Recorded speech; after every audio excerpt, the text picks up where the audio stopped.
Assalamu alaikum. Dear viewers, you are watching Rise CSS YouTube channel and I'm Zahir Ahmed. आज के lecture में हम लोग discuss करेंगे इस्लामियात को। इस्लामियात CSS में एक कंपल्सरी सब्जेक्ट है। हम CSS पॉइंट ऑफ व्यू से इसका जो फर्स्ट टॉपिक है उसको आज डिस्कस करेंगे। फर्स्ट टॉपिक इस्लामियात की जो बुक है CSS के रिलेटेड जो आउटलाइन है CSS के लिए, उसका जो फर्स्ट टॉपिक है वो है इंसानी ज़िंदगी में दीन की अहमियत। यानी मज़हब जो है वो किसी भी इंसान की ज़िंदगी में कितना इम्पॉर्टेंट है, ना सिर्फ किसी एक इंसान बल्कि सारी इंसानियत जो है उसके लिए मज़हब की कितनी ज़्यादा इम्पोर्टेंस है, आज हम उसको डिस्कस करेंगे। सबसे पहले जो है नंबर 1 पॉइंट ये है कि फ़ितरी ज़रूरत दीन की, मज़हब की, इस्लाम की, रिलीजन की, जो इंसानी ज़िंदगी में जो सबसे अहम चीज़ है वो फ़ितरी ज़रूरत है। हाउ? क्योंकि जितने भी इंसान जो हैं वो पैदा किए गए बेसिकली बुनियादी तौर पर वो मुसलमान पैदा किए, इसलिए इंसान की फितरत में जो है वो इस्लाम पाया जाता है। तीन मज़हब इंसान की फितरत के अंदर है पाया जाता है, यानी एक फितरी ज़रूरत है इंसान की। सेकंड पॉइंट है रूहानी ज़रूरत, यानी इंसान को रूहानी सकून के लिए, उसकी इंटरनल सेटिस्फेक्शन के लिए, एक पुरसकून ज़िंदगी गुजारने के लिए जो मज़हब है वो बहुत ही इम्पॉर्टेंट है। मज़हब जो है वो एक बहुत अहम रोल अदा करता है। इंसान की जो एक रूहानी सेटिस्फेक्शन होती है, इंटरनल सेटिस्फेक्शन होती है, उसकी जो है एक अहम ज़रूरत है। अगर इंसान की ज़िंदगी के अंदर मज़हब ना हो और अगर इंसान जो रिलीजियस रूल्स एंड रेगुलेशंस हैं उनके अकॉर्डिंगली अपनी लाइफ स्पेंड ना करे तो रूहानी तौर पर कभी भी सेटिस्फाइड नहीं होता, वो इंसान हर वक्त परेशान रहता है।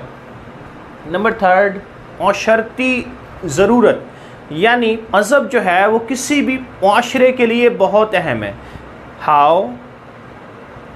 क्योंकि जो मज़हब है ये आपको एक complete code of life provide करता है। अब इस्लाम के अंदर जो है हर माशरे के हर पहलू को जो है डिटेल के साथ डिस्कस किया गया कि आपने डीलिंग कैसे करनी है, किस अंदाज में करनी है, इसके साथ जो है आपका बिहेवियर कैसा होना चाहिए, उसकी रीज़न्स कौन सी हैं। So complete code of life जो है वो इस्लाम के अंदर है मौजूद है। तमाम रूल्स एंड रेगुलेशंस, माशरा जो है वो एक कंप्लीट अंडरस्टैंडिंग वो दीन से, इस्लाम से, मज़हब से, रिलीजन से ले सकता है। सो दैट्स वाई इंसानी ज़िंदगी में 3 बहुत ज़्यादा अहम है।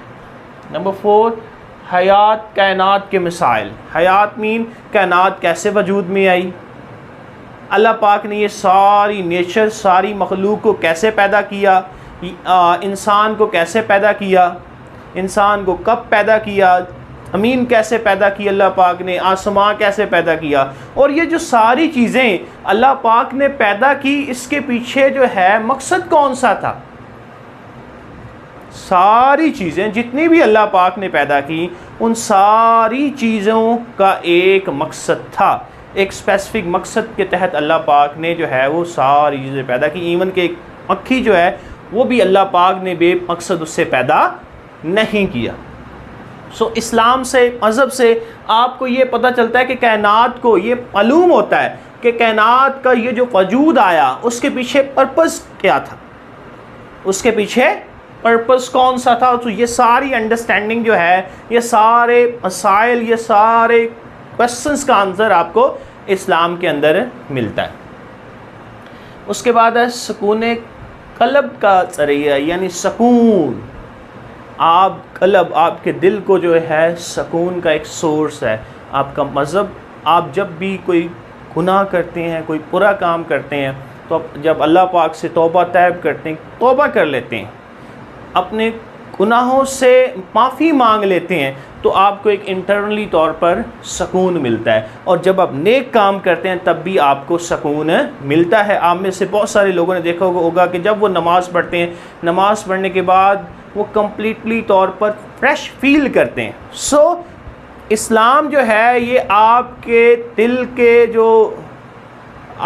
का जो सोर्स है, आपके दिल की जो एक सेटिस्फेक्शन है, आपके दिल को जो चीज़ एक सुकून देती है, उसमें इस्लाम का बहुत ज़्यादा इम्पोर्टेंट रोल है।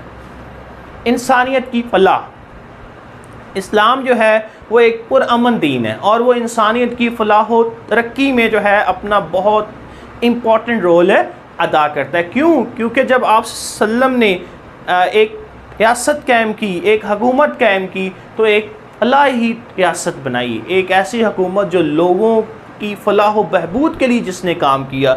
सो इंसानियत की फलाह, इंसानियत की तरक्की में इस्लाम का बहुत ज़्यादा इम्पोर्टेंट रोल है। नेक्स्ट वन है रहनुमाए अक़ल, यानी हमारा जो अक़ल है, हमारी जो सेंस है, हमारा जो शऊर है, उसकी डेवलपमेंट के लिए जो है वो इस्लाम बहुत इम्पोर्टेंट रोल अदा करता है। कैसे? इस्लाम जो है ये हमें मुख्तलिफ सोर्सेज से नॉलेज प्रोवाइड करता है। जिस तरह कुरान पाक जो है उसके अंदर बहुत सारी बातें आज से हज़ारों साल पहले बता दी गई हैं। सो हमारे नॉलेज के अंदर जो डेवलपमेंट आती है उसमें मज़हब का बहुत ज़्यादा इम्पोर्टेंट रोल है। बादल मौत का तसव्वुर, यानी मौत के बाद आपकी ज़िंदगी कैसी होगी, मौत से पहले आपने अपनी ज़िंदगी कैसे स्पेंड करनी है, कौन से काम करने हैं, कौन से नहीं करने, और मौत के बाद आपकी ज़िंदगी कैसी होगी, ये सारा तसव्वुर जो है वो हमें इस्लाम से मिलता है। इसलिए मज़हब जो है वो किसी भी इंसान की ज़िंदगी के लिए बहुत इम्पोर्टेंट है। तौहीद का तसव्वुर,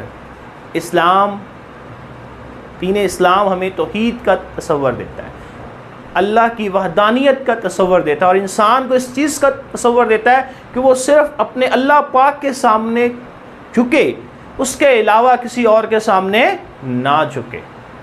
नेक्स्ट है बेटा शर्फ़ इंसानियत, यानी इंसान जो है, अल्लाह पाक ने यहाँ पे इंसान का जो एक मर्तबा है वो इस्लाम के अंदर बताया है कि इंसान का कौन सा मर्तबा है, इंसान का कौन सा मर्तबा है। जिस तरह अल्लाह पाक फरमाते हैं, जिसका मफ़हूम है कि मैंने इंसान को अशरफुल मखलूक़ात पैदा किया, यानी जितनी भी मखलूक अल्लाह पाक ने पैदा की उस सारी मखलूक में से इंसान जो है वो सबसे अशरफ है, सबसे ऊंचा मर्तबा इंसान का है। सो हमें इस्लाम से ये चीज़ अंडरस्टैंड करने से, इस्लाम और रिलीजन को अंडरस्टैंड करने से हमें ये अंडरस्टैंडिंग होती है कि इंसान अशरफुल मखलूक़ात है। नेक्स्ट पॉइंट वहदत इंसानियत, यानी इंसान को जो है एक वहदत का तसव्वुर, एक यूनिटी का तसव्वुर मिलता है। कैसे मिलता है? क्यों? अल्लाह पाक कुरान पाक में फरमाते हैं, जिसका मफ़हूम है कि तमाम इंसान एक उम्मत है, तमाम इंसान एक उम्मत हैं, तमाम इंसान एक कौम है, और इनको बनाने वाली, इनको रिज़्क़ देने वाली सिर्फ़ अल्लाह पाक की ज़ात है। इनका खालिक, इनका मालिक, इनका राज़िक, यानी सारी इंसानियत का मालिक, खालिक और राज़िक सिर्फ़ और सिर्फ अल्लाह पाक की ज़ात है। सो इस तरह एक वहदत का जो है वो इंसानियत को जो एक अंडरस्टैंडिंग मिलती है वो इस्लाम से मिलती है। मसावात, इस्लाम जो है वो आपस में बराबरी, equality, rule of law, justice, ईमानदारी, हकूकुल इबाद, उसका जो है इस्लाम हमें तरस देता है कि हमें माशरे के अंदर बराबरी रखनी चाहिए, और हर एक इंसान को जो है वो चाहे अरबी हो चाहे अजमी हो, इस्लाम में जो है सबसे अफजल इंसान वो है जिसका तकवा है, जो कि अच्छा इंसान है। अल्लाह पाक ने हर इंसान को इक्वल पैदा किया, और इस्लाम ने हर इंसान को जो है वो राइट्स भी इक्वल दिए। रवादारी, आपस में भाईचारे का दरस, आपस में पीस से रहने का एक तरस जो है, आपस में एक दूसरे के साथ मोहब्बत सलूक के साथ ज़िंदगी स्पेंड करने का जो एक वे है, एक मेथड है, वो हमें इस्लाम से मिलता है। रवादारी, भाईचारा, यानी इस्लाम जो है वो मुसलमानों को इस चीज़ का दरस देता है कि वो रवादारी के साथ अपनी ज़िंदगी को स्पेंड करें। नेक्स्ट है अमन आलम, यानी पूरी दुनिया में अगर अमन कायम हो सकता है, पूरी दुनिया में अगर अमन कायम हो सकता है तो वो सिर्फ इस्लाम के रूल्स एंड रेगुलेशंस को फॉलो करके हो सकता है। इसके अलावा जो है दुनिया के अंदर अमन नहीं आ सकता। सो इस्लाम जो है एक पीस का ज़रिया है, इस्लाम ताई है, इस्लाम वो मेथड है, इस्लाम ही वो मज़हब है जो कि पूरी दुनिया के अंदर अमन कायम कर सकता है। दैट्स वाई इंसान की ज़िंदगी में दीन बहुत ज़्यादा इम्पॉर्टेंट है। नेक्स्ट है इल्म की तरक्की, हमारा शाऊर, हमारा नॉलेज। हर वक्त हर मुसलमान ये दुआ करता है, रब्बी ज़िदनी इल्मन, ऐ मेरे अल्लाह मेरे इल्म में इजाफ़ा फरमाई। से ज़ाहिर होता है कि इंसान को शाऊर, इंसान को अकल देने वाली ज़ात सिर्फ़ अल्लाह पाक की है। सो एट द एंड इस पूरे टॉपिक को मैं समराइज़ इन अल्फाज के अंदर करूँगा, इस तरह करूँगा कि इस्लाम के बगैर, विदाउट इस्लाम, इंसान जो है उसकी लाइफ स्टैंडर्ड, उसके रूल्स एंड रेगुलेशन, सब कुछ ऑल ओवर उसकी सारी एक्टिविटी जो है वो एनिमल से इलो हैं। विदाउट इस्लाम और इस्लाम के रूल्स एंड रेगुलेशंस को फॉलो करके इंसान जो है वो अशरफुल मखलूक़ात है, क्योंकि इंसान को सही पहचान जो है वो इस्लाम ने उसकी दी है। अगर आपको मेरा आज का लेक्चर पसंद आया और आप चाहते हैं कि ऐसे ही मज़ीद आप लोगों को मेरी वीडियोस देखने को मिले, so I am requesting you kindly subscribe my YouTube channel. Allah Hafiz.